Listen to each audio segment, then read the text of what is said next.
Hello Ram Ram ji. आप सब कैसे हो प्यारे बच्चों। आपका जो मैथ का एग्ज़ाम है उसके अंदर एमसीक्यू क्वेश्चन आएंगे, तो किस तरीके से आपके एमसीक्यू क्वेश्चन आने वाले हैं तो इस वीडियो में हम बताएंगे कि आपका जो पहला क्वेश्चन होगा, दूसरा होगा, तीसरा होगा, किस तरीके से आपका क्वेश्चन पूछे जाएंगे। तो सबसे पहले भाई पहला जो आपके पास है, पहला जो ऑप्शन टाइप क्वेश्चन है वो किस तरीके से रहने वाला है ये देख सकते हैं। पहला क्वेश्चन दे रखा है 3825 को अभाज्य गुणनखंड के रूप में व्यक्त कीजिए, यानी इसको प्राइम प्रोडक्ट और प्राइम फैक्टर करने हैं। इसके प्राइम फैक्टर कैसे करने हैं आपने भाई, सबसे पहले आपने इसको कैसे लिखना है, इस प्रकार से आपने करना है। तो 3825, तो 3825 के हम फैक्टर करेंगे। सबसे पहले 3 पे चलेगा, 3 पे आपके पास देख सकते हैं 3 एकम 3, फिर इसके बाद 3 दूनी 6 बचे, फिर कितने आपके पास 2, 7 या 21, फिर 5, फिर इसके बाद 3 पे फिर चलेगा। इसके बाद ये चलेगा आपके पास 4, और इसके बाद 2 पे, फिर इसके बाद कितने 5 पे। ठीक है, इस तरीके से होगा। फिर इसके बाद चलेगा ये 5 पे, 3 पे नहीं चलेगा, 3 पे नहीं चलेगा। इसके बाद कितने में चलेगा 5 पे, 5 पे कितना चलेगा यहाँ पर 8 और यहाँ पर 5, 5 पे फिर चलेगा 85 17। तो इसके फैक्टर होंगे जो आपके पास होंगे, तो वो फैक्टर आपके हम बता देते हैं कैसे फैक्टर लिखने हैं। आपने इसको लिखना है 3 का 3 गुणा में 3 गुणा में 5 गुणा में 17। तो इसके ये प्राइम फैक्टराइजेशन हो गए, तो इसका राइट आंसर कितना होगा 3 गुणा में 3 गुणा में 5 गुणा में 17 होगा। पहला का आंसर था। सेकंड क्वेश्चन देख लेते हैं। 5 प्लस में 5 वर्गमूल 5 एक प्रेम्य संख्या है या अप्रेम्य संख्या है, यानी is a rational number and irrational number. अगर आपके पास भाई यहाँ पर 5 वर्गमूल 5 है, ठीक है, अगर ये मल्टीप्लाई में हो या प्लस में हो या माइनस में हो, तो वो संख्या में से आपकी क्या होती है, अप्रेम्य संख्या होगी। तो इसका आंसर होगा आपके पास अप्रेम्य संख्या। इसके बाद आपने निकालना 36 और 54 का एचसीएफ निकालना। एचसीएफ निकालना 36 और 54 का। तो 36 और 54 का जब भी हम एचसीएफ निकालते हैं तो 36 और 54 का एचसीएफ कितना होगा। सबसे पहले 36 के हम फैक्टर 336 के फैक्टर करेंगे। 2 पे होगा आपके पास 168, 2 पे कितना होगा 84, और 2 पे कितना होगा 42, 2 पे कितना होगा 21, और 7 या 21। तो इसके फैक्टर होंगे आपके पास 2 की पावर 4 2, यानी आपके पास कितनी बारी 4 बारी है, और 3 गुणा में 7। ये तो कितने किसके आपके पास 336 के समन के फैक्टर कितने हो गए आपके पास, समन के हो गए 2 गुणा में 3 गुणा में 3 और गुणा में 3। तो यहाँ पर मिल क्या रहा है आपका, एक ही पेयर मिल रहा है। तो एक ही पेयर मिल रहा है, तो जो यहाँ पर जो इसका एचसीएफ होगा वो कितना होगा, एक 2 भी मिल रहा है यहाँ पर, ठीक है, 3 दूनी 6। तो जो इसका एचसीएफ होगा कितना होगा 6 होगा भी। तो जो इसका राइट आंसर कितना है, इसका राइट आंसर 6 है। ठीक है, नेक्स्ट क्वेश्चन ले लेते हैं। 64/455 दशमलव प्रसार शांत है या अशांत है। भाई आप इसके जो फैक्टर है ना, जो 455 है, 455 के हम प्राइम फैक्टराइजेशन करते हैं तो 5 पे चलेगा आपके पास कितना, ठीक है, 91 होगा। फिर इसके पास 13 7 91। तो यहाँ पर 5 के अलावा 7 भी है, 13 भी है। तो ये 2 फैक्टर आ चुके हैं, तो आपके पास कौन सा होगा, अशांत आवर्ती का होगा। क्वेश्चन नंबर 4 पे चलते हैं। इसके बाद है द्विघात बहुपद 7x² - 3x + 1 के शून्यांकों का गुणनफल, शून्यांकों का योग इक्वल है, यानी क्या आएगा, sum of the root of the quadratic equation. तो किसके इक्वल होता है भाई, -b/a के बराबर होता है। माइनस का निशान, पहले माइनस का 3 है तो नीचे कितना आएगा 7, तो यहाँ पर माइनस माइनस किया प्लस, तो इसका आंसर होगा 3/7, इसका राइट आंसर होगा भाई। इसके बाद दे रखा है कि द्विघात बहुपद के शून्यांकों का योग और गुणनफल क्रम से 1/3 और माइनस के 1/3 है। तो इसकी द्विघात समीकरण बताने आपने कौन सी होगी भाई। उसके लिए आसान सा तरीका क्या है, कैसे करते हैं उसको। सबसे पहले लिखते हैं x² माइनस, फिर इसके बाद लिखेंगे हम सम ऑफ जीरोज, यानी 1/3, साथ में x लगाएंगे प्लस माइनस का, पहले माइनस का तो 1/3।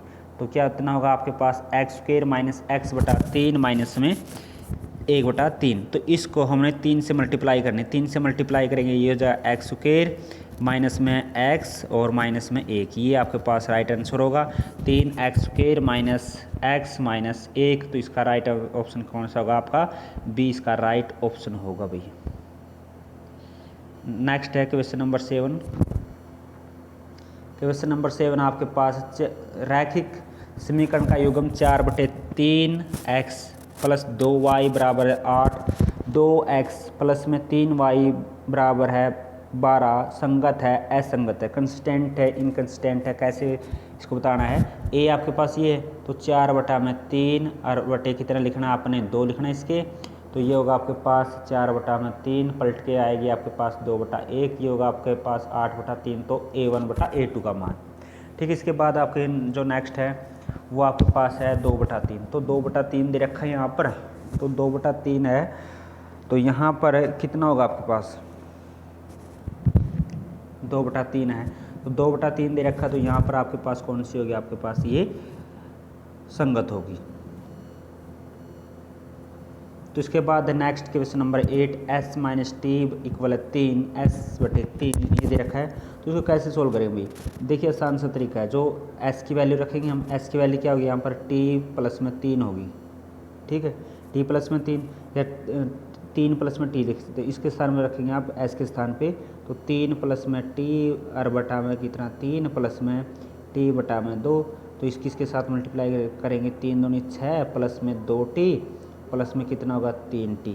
ठीक है, 2t और 3t 5t, तो 5t प्लस में 6 बराबर है कितना, ये 6 था, 6 के साथ 36, और ये कितना होगा आपके पास 30, तो 30/5 कितना आ गया आपके पास 6, तो 6t की वैल्यू है, तो 6 तो t की वैल्यू है, तो 6t की वैल्यू है, तो 6t की वैल्यू है, तो s की कितनी होगी 9 होगी, तो इसका राइट ऑप्शन कितना होगा आपके पास C होगा।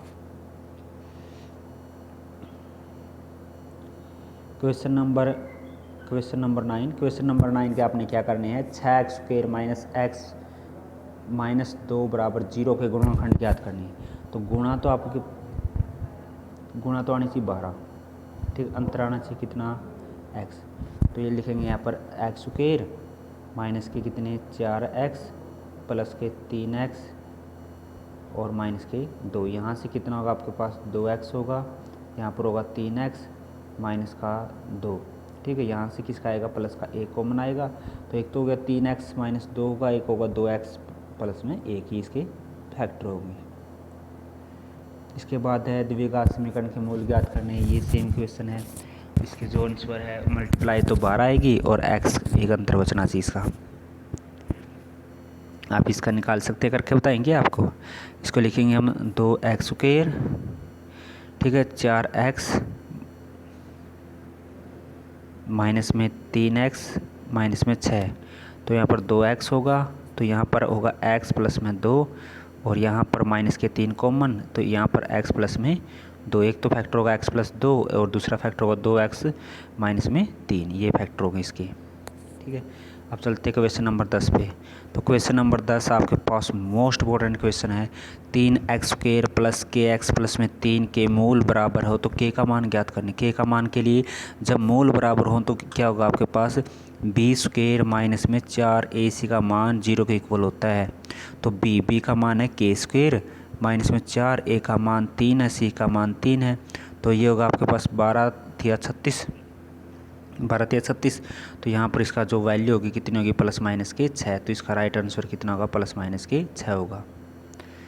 नेक्स्ट क्वेश्चन, ये होगा आपके पास p के किन मान के लिए x प्लस में y प्लस में 1 बराबर 0, तो 4x प्लस में py प्लस में 8 बराबर 0 के समीकरण के युग्म, तो समीकरण के युग्म बताने आपने क्या होंगे। तो जब b युग्म यहाँ पर दे रखा है कि यूनिक हल है, यूनिक हल में क्या होता है आपके पास a1/a2 b1/b2 c1/c2 ये होता है, तो यहाँ पर लिखेंगे हम क्या लिखेंगे, जो a1 आपके पास कितना है 1 है और इसके बटे 4 है बराबर है 1 बटा में कितना लिखेंगे p लिखेंगे, तो क्रॉस मल्टीप्लाई करो तो p की वैल्यू कितनी होगी आपके पास 4 होगी, तो इस तरीके से आपने निकालने। इसके बाद है क्वेश्चन नंबर 13, AP दे रखी 4 1 माइनस का 2 माइनस के 5 का सार्वंतर ज्ञात करना है, तो 1 में से 4 माइनस करेंगे, तो 1 में से 4 माइनस गया कितना माइनस के 3, इसका सार्वंतर होगा। एक AP है 5 12 19 का 14वां पद ने क्या लिखेंगे हम a प्लस में 13d लिखेंगे, तो a प्लस में 13d, तो a प्लस में 13d आपके पास क्या होगा ए प्लस में 13d, तो ए प्लस में 13d, ए प्लस में 13d, तो ए का मान तो 5 है, प्लस में 13 और डी का मान कितना होगा यहाँ पर 7, तो 91 और 5 कितना होगा 96, तो इसका राइट आंसर कितना होगा 96 होगा क्वेश्चन नंबर 14 का। इसके बाद है पहली 50 प्राकृतिक संख्या को योग। पहली 50 प्राकृतिक संख्या का योग निकालने का तरीका कैसे, कितनी भी संख्या हो n इंटू एन प्लस में 1/2, संख्या कितनी 50, तो 50 फिर में 1 जोड़ेंगे 51 और बटे 2, तो कितना होगा आपके पास 25, तो 51 की 25 की मल्टीप्लाई करो, 51 की 25 की मल्टीप्लाई, तो 51 की 25 की मल्टीप्लाई होगी आपके पास 255 और 110, तो हो गया आपके पास 1355, तो 1355 इसका राइट आंसर होगा। इसके बाद है माइनस का 2 माइनस का 1 माइनस के 4 के अगले 3 पद लिखने, कितने कितना अंतर है, -3 का है, तो माइनस के 7 होगा, माइनस का 10 होगा। सभी वर्ग होते हैं, all squares are similar and congruent, सभी वर्ग होते हैं समरूप होते हैं, क्या होते हैं समरूप यानी सिमिलर होंगे। इसके बाद एक त्रिभुज है MNL और दूसरी है QPR, समरूप है, ये दोनों त्रिभुज समरूप है, तो क्या होगा, कौन सा नियम लगेगा यहाँ पर भाई, देखिए यह भुजा इसका बराबर, ठीक है, एक कोण है इक्वल, एक ये है, तो यहाँ पर कौन सा होगा आपके पास, ये होगा आपके पास साइड एंगल साइड, तो यहाँ पर कौन सा रूल लगेगा, साइड एंगल साइड लगेगा, यानी सी रूल यहाँ पर अप्लाई हो, और 2 साइड है 1 एंगल है। इसके बाद भाई नीचे गए त्रिभुज की भुजा दी गई, इनमें से कौन सा समकोण त्रिभुज है, समकोण त्रिभुज भैया आपको बता दें, सबसे पहले यही है 7 24 25, यानी 7 का स्क्वायर करेंगे हम, 24 का स्क्वायर करेंगे तो 25 का स्क्वायर के बराबर आएगा, ठीक है। इसके बाद यदि एक बिंदु P से O केंद्र वाले किसी वृत्त की PA PB वृत्त की स्पर्श रेखाएं 100 डिग्री का कोण अंतरित करती है, तो POA बराबर POA बताना है। जैसे एक वृत्त है, ये आपके पास है किस बिंदु से P से, ये आपके पास A, ये आपके पास B, इस तरीके से है, तो किसका ज्ञात करना है, POA याद करना है। देखिए ये 100 डिग्री का आपका, ये 90 का, ये 90 का, 90 90 180 और ये आपके पास 280, ये कितने का बचा आपका पास, ये आपके पास 360 में से 280 गए 80 डिग्री, तो 80 डिग्री का आप करेंगे कितना आएगा यहाँ पर 40 डिग्री, तो इसका राइट आंसर कितना होगा 40 डिग्री होगा। इस तरीके से आपने कर सकते हैं।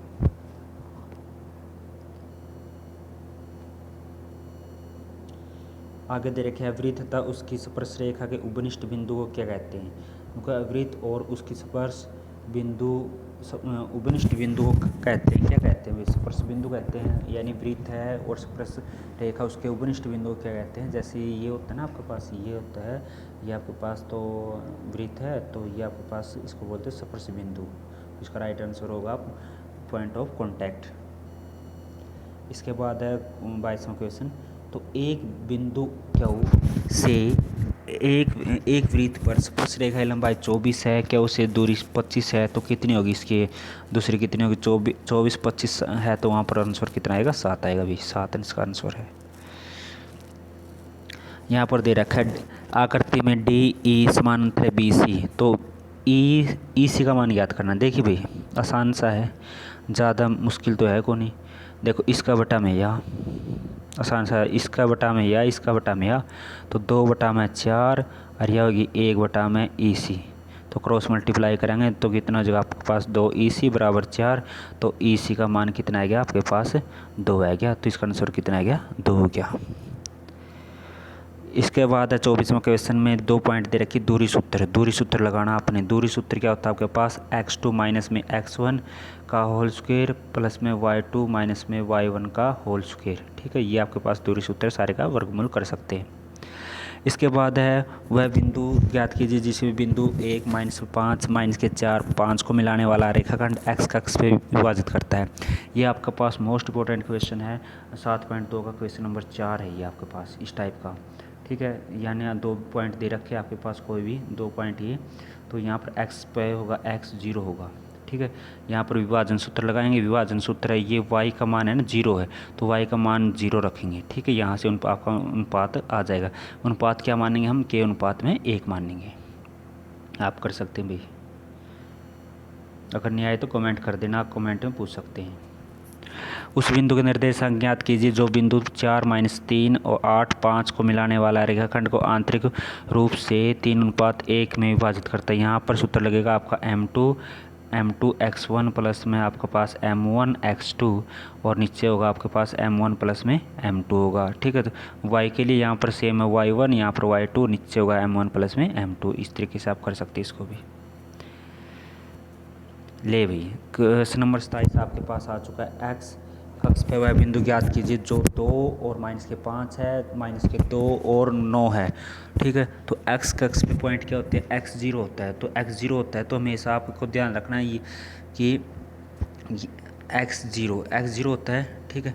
y का मान हमेशा 0 होता है। इसमें देखो कौन सा नहीं है, ना तो ये आंसर आएगा, ठीक है, ना ये आंसर आएगा। बचे कौन से आंसर, ये आंसर 2 बचे। तो आपका इसका जो आंसर होगा कौन सा होगा आपके पास, -7 होगा। यानी आप जो 7.1 का है ना, जो 7वां सवाल वही सवाल है ये आपके पास। 28वां क्वेश्चन दे रखा है सीकेंट 13/12। सीकेंट 13/12 सबसे पहले ट्रायंगल बनाने हमने।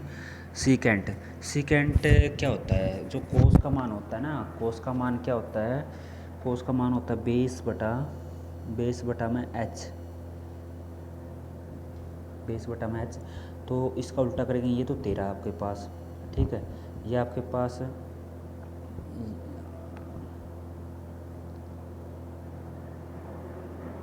ये तो आपके पास 13 है और बेस इसका कितना है 12 या 5, तो ये 5 होगा। तो साइन का मान कितना होगा 5/13, तो साइन का मान कितना होगा 5/13 और इसका राइट आंसर है।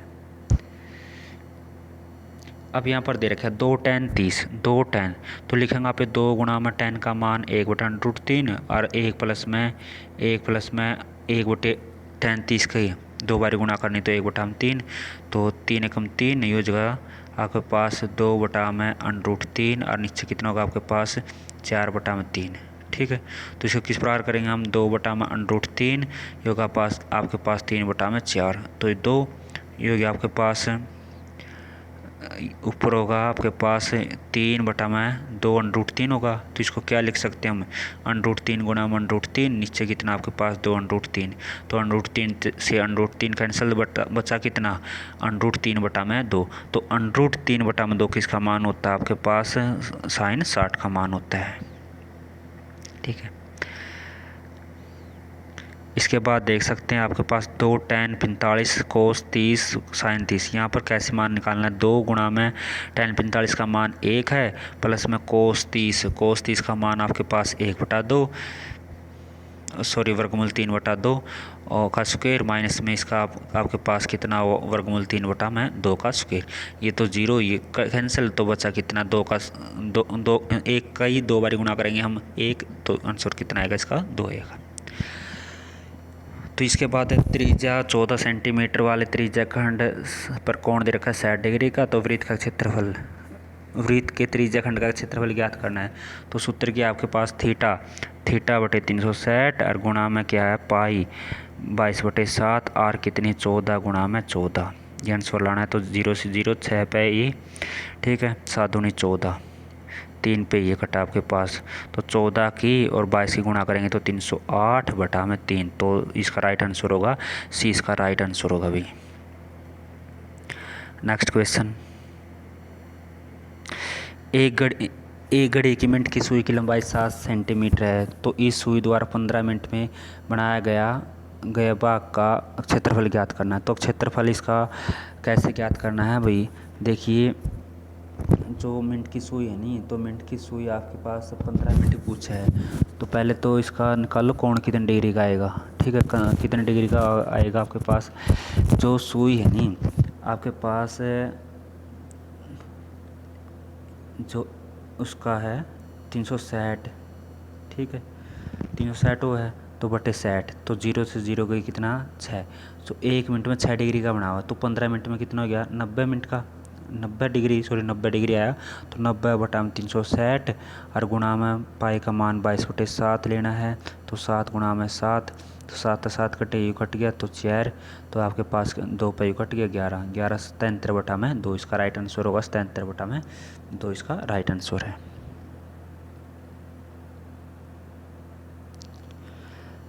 इसके बाद है 21 सेंटीमीटर की ऊंचाई, 5 सेंटीमीटर आधार की त्रिज्या वाले बेलन का आयतन क्या होता है, पाई आर स्क्वायर एच होता है। पाई का मान 22/7 हुई। आर आपके पास कितनी है, आर है 5 गुणा में 5 और गुणा में 21, तो 7 या 21, ठीक है। तो 25 की और 66 की गुणा कर सकते हो, तो राइट आंसर होगा आपका 66 की 25 गुणा।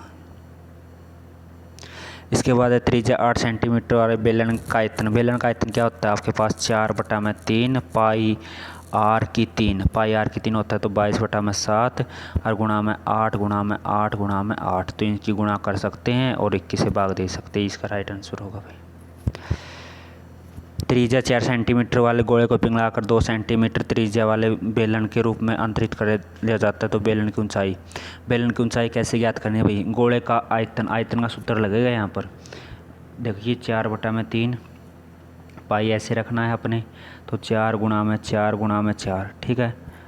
तो इसके बाद है बेलन का आयतन, तो बेलन का आयतन क्या होता है, पाई आर स्क्वायर एच, तो 2 गुणा में एच, ठीक है। इसको अपने एच तो ये दोनों चीज़ आएंगी भाग में यहाँ पर। 2 गुणा में 2 कितना हो गया, 4 तो 4 कट गया, पाई कट गया, तो आपके पास कितना बचा, तो 16 की 4 के साथ 64/3, तो इसका राइट आंसर कितना होगा, 64/3 होगा। इसके बाद नेक्स्ट क्वेश्चन, उस घटना की प्रायिकता जो घटित नहीं हो सकती 0 होती है, ऐसी घटना को क्या कहते हैं, असंभव घटना, यानी इम्पॉसिबल इवेंट बोलते हैं। यानी किसी घटना की प्रोबेबिलिटी घटित नहीं हो सकती 0 होगी, तो ऐसी घटना क्या बोलते हैं, असंभव घटना बोलते हैं, ठीक है।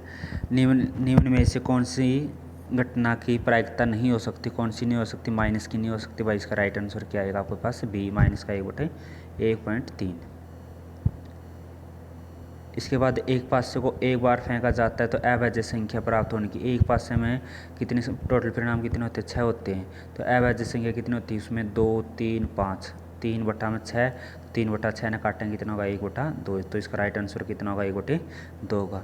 इसके बाद है निम्न सारणी का माध्य ज्ञात करना। अपने निम्न सारणी का माध्य ये आपके पास वर्ग अंतराल दे रखे हुई, ठीक है, ये आपके पास बारंबारता है। पहले का लिखना है एक्स आई कितना आएगा आपके पास, 0 + में 4 तो 2 होगा। फिर इसके बाद कितने का अंतर आपके पास 4 का है, तो इसके बाद 12 को 2 से भाग देंगे हम, कितना आएगा 6। फिर इसके बाद कितना आएगा आपके पास 10, फिर इसके बाद कितना आएगा 14, फिर इसके बाद कितना आएगा 18 आएगा, ठीक है। इसके बाद 5, फिर इसके बाद 4 की मल्टीप्लाई करनी है, 5 की करनी है, 2 की करनी है, 4 की, तो ये आपके पास 10, फिर इसके बाद 24, इसके बाद 50, फिर इसके बाद 28, इसके बाद आपके पास 72। ये तीनों सभी का सम करके आपने करने के बाद टोटल कितने आपके पास ये फ्रीक्वेंसी आपकी बारंबारता, इनसे आपने डिवाइड करना है। लास्ट एंड फाइनल इस क्वेश्चन इसका, तो सेम क्वेश्चन आएंगे यहाँ पर भी। तो किसी गेंदबाज द्वारा 10 क्रिकेट मैच में लिए गए विकेटों की संख्या बतानी है। इसमें बहुलक ज्ञात करना है, तो सबसे ज़्यादा ये देखो कि सबसे ज़्यादा है कौन, ठीक है, सबसे ज़्यादा कौन है भाई, 2 है, तो इसका जो बहुलक होगा कितना होगा, 2 होगा, ठीक है। ये थे मोस्ट इंपॉर्टेंट क्वेश्चन, इन्हीं क्वेश्चन पर आपका एग्जाम के अंदर पूछे जाएंगे। तो अगर आपको वीडियो अच्छी लगी तो प्लीज़ लाइक शेयर और चैनल को सब्सक्राइब जरूर करें। Thank you, take care, bye bye.